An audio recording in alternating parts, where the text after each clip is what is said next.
आषाढी वारीमध्ये सहभागी होणाऱ्या वारकऱ्यांसाठी राज्य सरकारनं एक मोठा निर्णय घेतलाय। आषाढी वारी निमित्तानं मानाच्या 10 पालख्यांसोबत येणाऱ्या 1109 दिंड्यांना प्रति दिंडी 20,000 रुपये अनुदान देण्यास प्रशासकीय मंजुरी देण्यात आली आहे। याबाबत शासन निर्णय राज्य सरकारनं जारी केलाय। वैष्णवी हगवणे प्रकरणातील आरोपी निलेश चव्हाण आणि वैष्णवीचा पती शशांक हगवणे या दोघांना पुन्हा 2 दिवसांची पोलीस कोठडी सुनावण्यात आली आहे। निलेश चव्हाणवर कसपटे कुटुंबियांना धमकावल्याचा तर शशांकवरती बनावट कागदपत्रांद्वारे शस्त्र परवाना मिळवल्याचा आरोप आहे।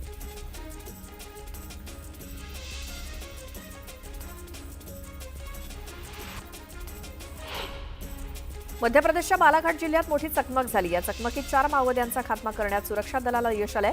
गोंदिया जिल्ह्याच्या सीमेपासून 90 किलोमीटर अंतरावरती मध्य प्रदेशच्या बालाघाट जिल्ह्याच्या हद्दीत ही चकमक झाली।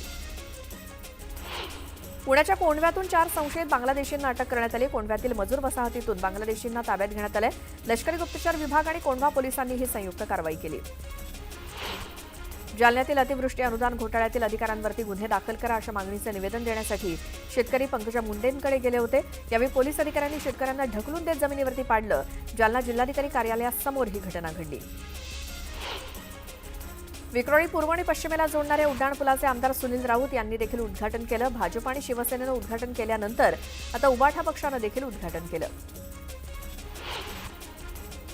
ठाण्यातील कावेसर तलाव वाचवण्यासाठी हिरानंदानी इस्टेटमध्ये लाँग मार्च काढण्यात आला। सुशोभीकरणाच्या नावाखाली काँक्रिटीकरण करण्याचा घाट घालण्यात येत असल्याचा आरोप स्थानिकांनी केला। डोंबिवलीतील रस्त्यावरती भर पावसात डांबर टाकून खड्डे बुजवण्याचं काम सुरू आहे। त्यामुळे प्रशासनाचा भोंगळ कारभार समोर आलाय। शरद पवारांच्या पक्षातले अनेक लोक आमच्याकडे यायला उत्सुक असल्याचा दावा मंत्री गिरीश महाजन यांनी केला। ठाकरेंच्या शिवसेनेतले अनेक जण भाजपमध्ये येण्यास उत्सुक असल्याचंही त्यांनी म्हटलं। इतर पक्षातील लोकांना आपलं भविष्य अंधकारमय दिसतंय असं गिरीश महाजन म्हणाले। कारखान्याच्या हितासाठी आम्ही मागचं सोडून दिलं। मी राजकारण करायचं तिथे करेन, जिथे प्रपंचाचा विषय आहे तिथे राजकारण करणार नाही असं अजित पवार म्हणाले। माळेगाव सहकारी साखर कारखान्याच्या निवडणुकीत सहकार बचाव शेतकरी पॅनलच्या वतीनं खासदार सुप्रिया सुळे यांच्या हस्ते नारळ फोडून प्रचाराचा शुभारंभ करण्यात आला। बारामती तालुक्यातील पंधरे इथे श्री भैरवनाथाच्या मंदिरात पूजा करून प्रचाराचा शुभारंभ करण्यात आला। सोलापूर एमआयडीसी जळीतकांड प्रकरणी सोलापूर महानगरपालिका अधिकाऱ्यांवरती मनुष्यवधाचा गुन्हा दाखल झाला पाहिजे अशी मागणी इम्तियाज जलील यांनी केली। प्रामाणिकपणे चौकशी झाली तर संजय शिरसाट जेलमध्ये जातील असा टोला त्यांनी लगावला। काँग्रेसच्या काळातही विकास झाला, मात्र गेल्या 11 वर्षातील विकासाची गती अधिक आहे। 11 वर्षात मोठ्या प्रमाणात विकास झाल्याचं वक्तव्य अशोक चव्हाणांनी केलं। कामठी विधानसभा निवडणुकीतील मतदार नोंदणीवरती काँग्रेसचे सुरेश भोयर यांनी केलेले आरोप हे खोटे आणि दिशाभूल करणारे आहेत। वाढीव मतदानाच्या आरोपांवरती भाजपनं स्पष्टीकरण देत आरोप फेटाळून लावले। पुण्यात आदित्य ठाकरेंच्या वाढदिवसानिमित्तानं कबड्डी स्पर्धेचं आयोजन करण्यात आलं। यावेळी बॅनरवरती आदित्य ठाकरे आणि अजित पवारांचा एकत्र फोटो बघायला मिळाला। जालन्यात पंकजा मुंडेंच्या उपस्थितीत जिल्हा नियोजन समितीच्या बैठकीचं आयोजन करण्यात आलं होतं। यावेळी अतिवृष्टी घोटाळा प्रकरणी तत्काळ कारवाई करण्याचे निर्देश पंकजा मुंडेंनी अधिकाऱ्यांना दिले।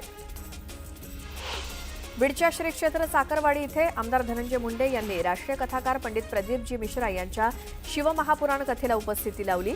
तर संत ज्ञानेश्वर माऊलींच्या पुण्यतिथी उत्सवाच्या सांगताप्रसंगी शिवमहापुराण कथेचं आयोजन करण्यात आलं होतं। यवतमाळमध्ये पालकमंत्री संजय राठोड यांनी नाट्यगृहाची पाहणी केली। लवकरात लवकर नाट्यगृह यवतमाळकरांच्या सेवेत दाखल करण्याच्या सूचना दिल्या। मसाजोगचे सरपंच संतोष देशमुख यांची कन्या वैभवीनं नीट परीक्षा उत्तीर्ण केली। दरम्यान खासदार सुप्रिया सुळे यांनी बारामती इथल्या सभेतनं वैभवीला फोन करून तिचं अभिनंदन केलं। सरपंच संतोष देशमुख हत्या प्रकरणातील फरार आरोपींना तत्काळ अटक करा या मागणीसाठी मसाजोगच्या गावकऱ्यांनी रास्ता रोको आंदोलनाचं निवेदन प्रशासनाला दिलंय। धनंजय देशमुख, वैभवी देशमुख आणि गावकरी 16 जूनला अहिल्यानगर ते अहमदपूर राष्ट्रीय महामार्गावरती रास्ता रोको आंदोलन करणार आहेत। जळगावच्या सराफा बाजारात सोन्याच्या दरात वाढ झाली आहे। सोन्याचे दर जीएसटीसह 1,02,700 रुपयांवरती पोहोचले। इस्रायल आणि इराण संघर्षामुळे ही वाढ झाल्याचं तज्ज्ञांचं म्हणणं आहे। कोल्हापुरात एका व्यक्तीला साखळदंडानं बांधून ठेवलं होतं।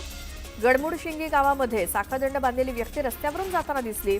यानंतर पोलिसांना बोलावून नागरिकांनी या व्यक्तीची सुटका केली।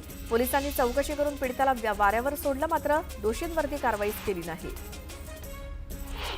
मालेगावात अर्धवट रस्त्याचं काम पूर्ण करण्याच्या मागणीसाठी भाजप कार्यकर्त्यांनी आंदोलन केलं। यावेळी चिखलात बसून रस्त्याचं काम पूर्ण करण्याची मागणी करण्यात आली।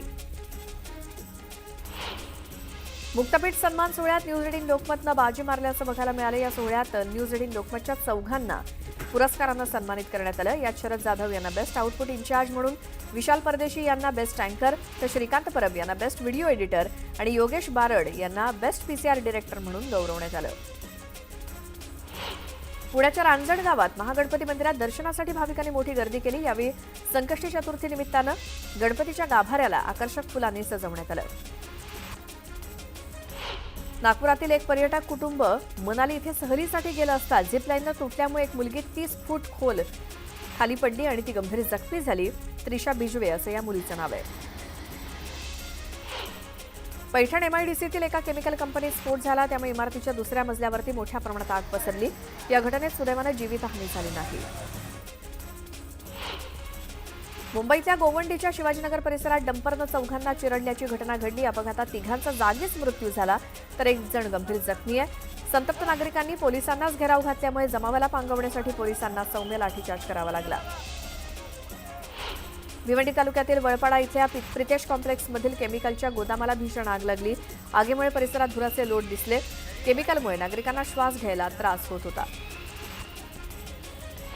सांगलीच्या मिरज तालुक्यातल्या बेडग इथे मालवाहतूक करणाऱ्या वाहनाचा पाठलाग करत चोरट्यांनी 7 लाखांची रोकड लंपास केली। 6 ते 7 जणांच्या टोळक्यानं चालकासह व्यापाऱ्याला जीवे मारण्याची धमकी देत रोकड लंपास केली। मुंबई अहमदाबाद राष्ट्रीय महामार्गावरती भीषण अपघात झाला। पालघरच्या मेंढवण घाटात रसायन वाहतूक करणाऱ्या कंटेनरचा अपघात झाला। कंटेनरमधील रसायन महामार्गावरती पसरल्यामुळे परिसरात धुराचं साम्राज्य निर्माण झालंय। बुलढाण्याच्या खामगाव चिखली मार्गावरती अज्ञात वाहनाच्या धडकेत बिबट्याचा मृत्यू झाला। घटनास्थळी दाखल होत वनविभागानं बिबट्याला ताब्यात घेतलं।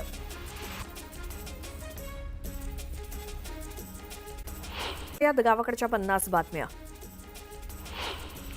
मुंबई शहर आणि उपनगरात पुढच्या 48 तासात गडगडाटासह मुसळधार ते अतिमुसळधार पाऊस पडण्याचा अंदाज आहे। त्यासोबत ठाणे, रायगड आणि पालघर जिल्ह्यांना येलो अलर्ट देण्यात आलाय। कोकणात विशेषतः रत्नागिरी आणि सिंधुदुर्ग जिल्ह्यात अतिवृष्टी होण्याची शक्यता आहे। पुणे जिल्ह्याला आजही हवामान विभागानं ऑरेंज अलर्ट जारी केलाय। पुढचे 2 ते 3 दिवस घाट विभागात अति जोरदार पाऊस पडण्याची शक्यता आहे, त्यामुळे पुणे जिल्ह्याला ऑरेंज अलर्ट देण्यात आलाय। मुसळधार पावसामुळे रत्नागिरी जिल्ह्यातल्या प्रमुख राज्यमार्ग असलेल्या खेड दापोली मार्गावरती पाणी आलं। खेड शहरातील एकविरा नगर परिसरात मुख्य रस्त्यावरती नारिंगी नदीच्या पुराचं पाणी आल्यामुळे वाहतूक विस्कळीत झाली। मंडणगड शहरातील नागरिकांच्या घरात पुराचं पाणी शिरलंय। महाड आंबडवे राष्ट्रीय महामार्गाचं काम सुरू असल्यामुळे तुळशी घाटात दरड कोसळण्याचा धोका वाढलाय। सध्या तुळशी घाट हा वाहतुकीसाठी धोकादायक बनलाय। गुहागर तालुक्यात पावसानं थैमान घातलं असून सर्वत्र पाणीच पाणी झालंय। नव्यानं बांधलेले रस्ते उखडून निघालेत। पावसाचा जोर ओसरला असला तरी रस्ते वाहून गेल्यामुळे दळणवळणाच्या साधनांवरती मोठा परिणाम झाल्याचं दिसून येत आहे। दिवा, डोंबिवली, कल्याण आणि ग्रामीण भागात जोरदार पावसानं हजेरी लावली। पावसामुळे सखल भागात पाणी साचल्यामुळे नागरिकांना पाण्यातून वाट काढताना त्रास होतोय। डोंबिवलीमध्ये जोरदार पाऊस झाला। कल्याणमधील छत्रपती शिवाजी महाराज चौक परिसरातील रस्त्यावरती देखील गुडघाभर पाणी साचल्यामुळे या रस्त्यावर मोठ्या प्रमाणात वाहतूक कोंडी झाली। महापालिकेनं केलेल्या नालेसफाईच्या दाव्यावरतीच या पावसानं प्रश्नचिन्ह निर्माण केलं। वाशिमच्या रिसोड तालुक्यात किनखेड परिसरात विजांच्या कडकडाटासह जोरदार पाऊस झाला। यावेळी झाडावरती वीज कोसळून एका माकडाचा मृत्यू झाला, तर एक माकड गंभीर जखमी झालंय। रत्नागिरी जिल्ह्यातल्या दापोली परिसरात पावसानं जोरदार हजेरी लावली। अचानक आलेल्या पावसामुळे नागरिकांची तारांबळ उडाली। भिवंडी शहर आणि ग्रामीण भागात पावसानं दमदार हजेरी लावली, त्यामुळे नागरिकांची तारांबळ उडाली, तर रस्त्यावरती पाणी साचल्यामुळे वाहन चालकांना मोठी कसरत करावी लागते। गुहागर तालुक्यात पावसानं कहर केला असून पालशेत बाजारपेठेला नदीचं स्वरूप आलंय। पालशेत येथील खारीवाड्यामध्ये पाणी शिरलं असून 70 ते 80 घरं पाण्याखाली गेली। गावकऱ्यांच्या सतर्कतेमुळे लोकांना आधीच बाहेर काढण्यात यश आलं। हवामान खात्यानं वर्तवलेल्या अंदाजानुसार दक्षिण रायगडमध्ये पावसाच्या सरी बरसल्या आहेत। दक्षिण रायगडातील गोरेगाव परिसरातील मुकुंदनगर आणि वावेगाव परिसरात ढगफुटी सदृश्य पाऊस झाला। या पावसानं गावातील गटारं, शेतात, रस्त्यावरती सखल भागात पाणी साचून फुटभर पाणी रस्त्यावरनं वाहत होतं। काही ग्रामस्थांच्या घरात हे पाणी शिरल्यामुळे तारांबळ उडाली। जळगाव जिल्ह्यातल्या मुक्ताईनगर तालुक्यात अवकाळी पावसानं हजेरी लावली। वादळी वाऱ्यासह आलेल्या पावसामुळे केळी बागेचं नुकसान होण्याची शक्यता आहे, त्यामुळे केळी उत्पादक शेतकरी चिंतेत सापडलाय। रत्नागिरी जिल्ह्यात खेड दापोली मुख्य मार्गावरती पर्यायी मार्गावरनं पाणी जात असल्यामुळे मुख्य मार्ग वाहतुकीसाठी बंद करण्यात आलाय। दापोलीमधील कुडावळ इथे रहदारीसाठी बांधलेली मोरी सुद्धा पाण्यात वाहून गेली आहे।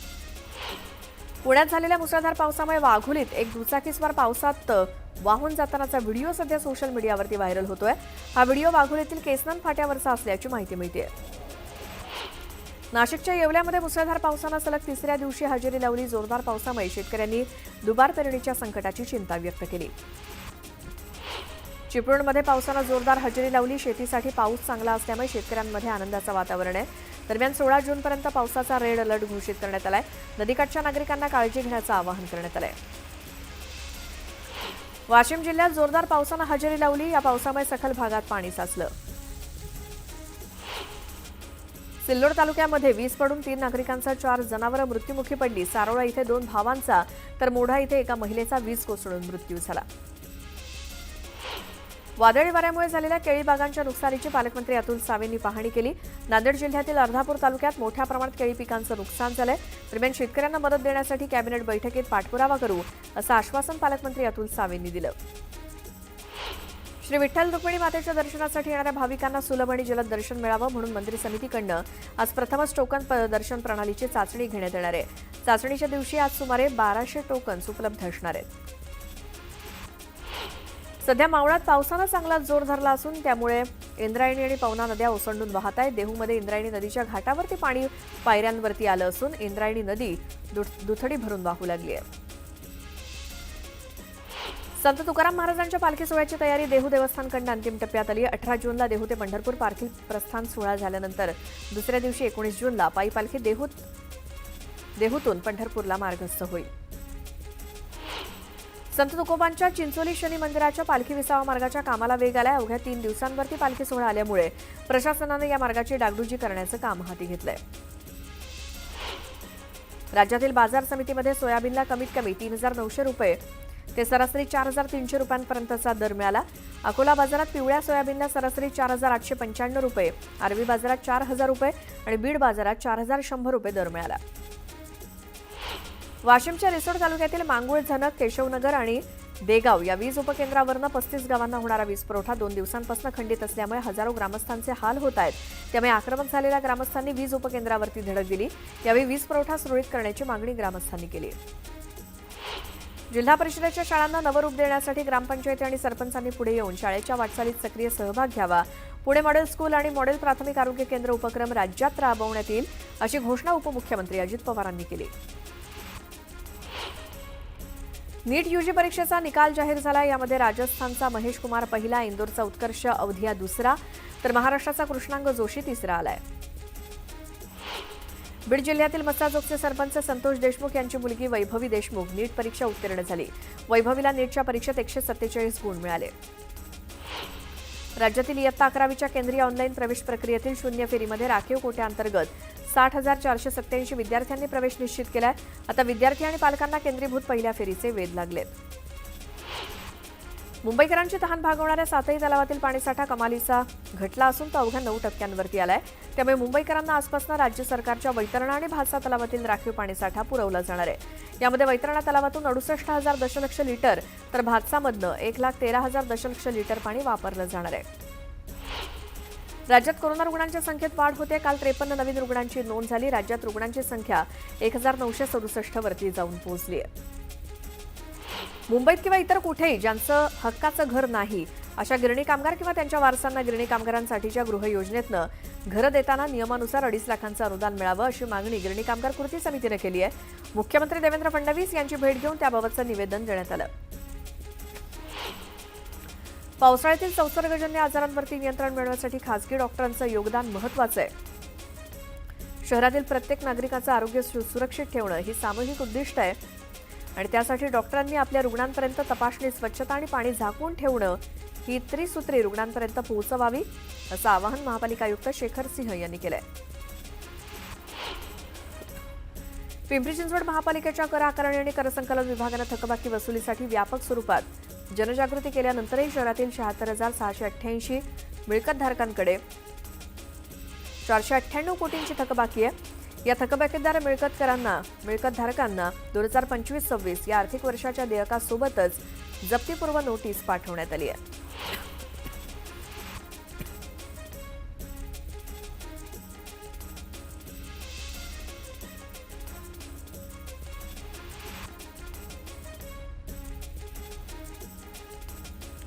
पुण्यातील केईएम हॉस्पिटल बॉम्ब उडवून देण्याची धमकी देण्यात आली आहे. पुणे पोलिसांना अज्ञात व्यक्तीकडनं मेलवरनं धमकी आली आहे. या प्रकरणी पुणे पोलिसांकडनं तपास सुरू आहे.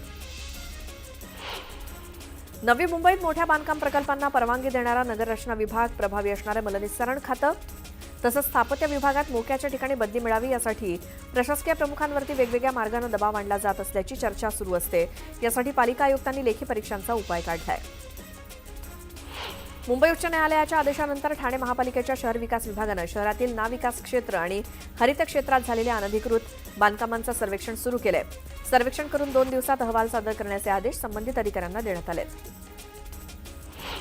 तुम्ही माझे शिवसैनिक आहात की घोसाळकरांचे, असा सवाल उद्धव ठाकरेंनी मातोश्रीवर झालेल्या बैठकीत दहिसरच्या शिवसैनिकांना केला.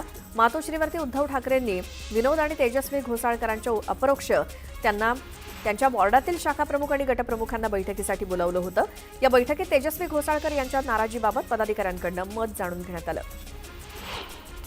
कर्जमाफी सगळ्या गोष्टींवरती इलाज आहे का, असा सवाल उपस्थित करत मंत्री गिरीश महाजन यांनी शेतकरी कर्जमाफीबाबत वेळ लागत असला तरी पुढील काळात ती देण्याबाबत मुख्यमंत्री आणि उपमुख्यमंत्री सक्षम आहेत. वेळ लागत असला तरी ती दिली जाईल, सरकारनं नाकारलेलं नाही, असं गिरीश महाजन म्हणाले.